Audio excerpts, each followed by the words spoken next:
TV భక్తి సమాచారం WhatsApp ఛానల్లో జాయిన్ అవ్వండి. అన్ని విశేషాలు ఎప్పటికప్పుడు తెలుసుకోండి.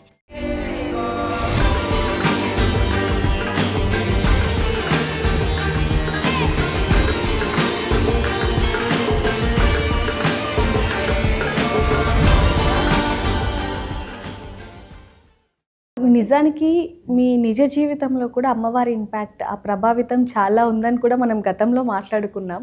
సో ఈ దేవి నవరాత్రులు అనేవి మీ మీద ఏ విధంగా ప్రభావితం చూపించాయంటారు? ఎందుకంటే దేవి నవరాత్రులు అంటే ప్రతి దేవి నవరాత్రులకి అంటే నాకు స్టేజెస్లో చేంజెస్ వస్తుంది అన్నమాట.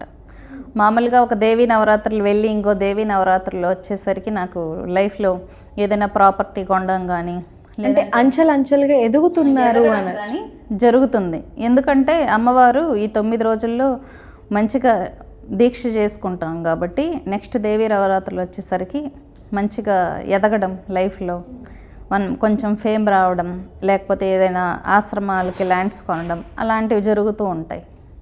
నవరాత్రుల్లో 2వ రోజు బాలా త్రిపుర సుందరిగా అమ్మవారు భక్తులకి దర్శనం ఇవ్వబోతున్నారు. మరి అమ్మవారిని ఏ విధంగా పూజించాలి ఏంటి? బాలా త్రిపుర సుందరిని మామూలుగా అమ్మవారి యొక్క చిన్నపిల్లగా భావించేటటువంటి దశ అన్నమాట. లలితా త్రిపుర సుందరి యొక్క బాల్యావస్థని బాలా త్రిపుర సుందరి అంటారు. అంటే ఇక్కడ ఏంటంటే బండాసురుడితో లలితాదేవి యుద్ధం చేసేటప్పుడు బండాసురునికి పుత్రులు ఉంటారన్నమాట, 8 మంది. ఈ 8 మందితో అమ్మవారి బాలా స్వరూపమైనటువంటి బాలా త్రిపుర సుందరి యుద్ధం చేస్తుంది.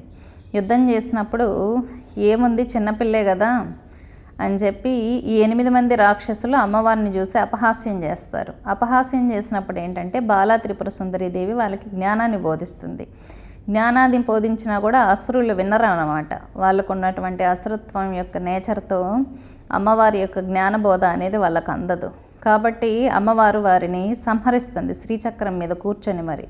కాబట్టి బాల ఆరాధన చేసిన వాళ్ళు లలిత ఆరాధన చేసిన వాళ్ళతో సమానం. ఎందుకంటే లలితాదేవి ఎటువంటి అనుగ్రహాన్ని అయితే మన మీద కురిపిస్తుందో అలాగే బాలా త్రిపుర సుందరి కూడా పూర్తి అనుగ్రహాన్ని మన మీద కురిపిస్తుంది.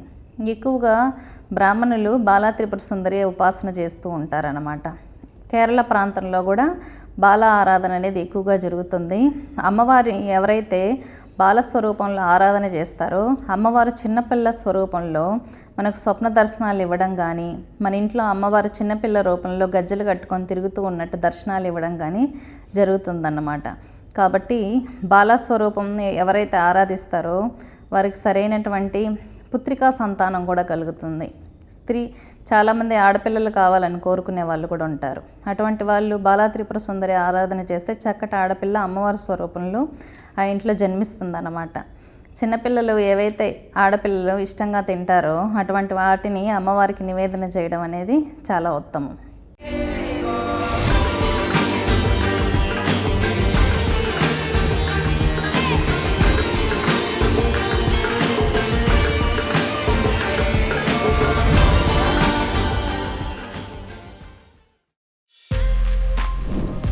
For more videos like this, subscribe Big TV channel.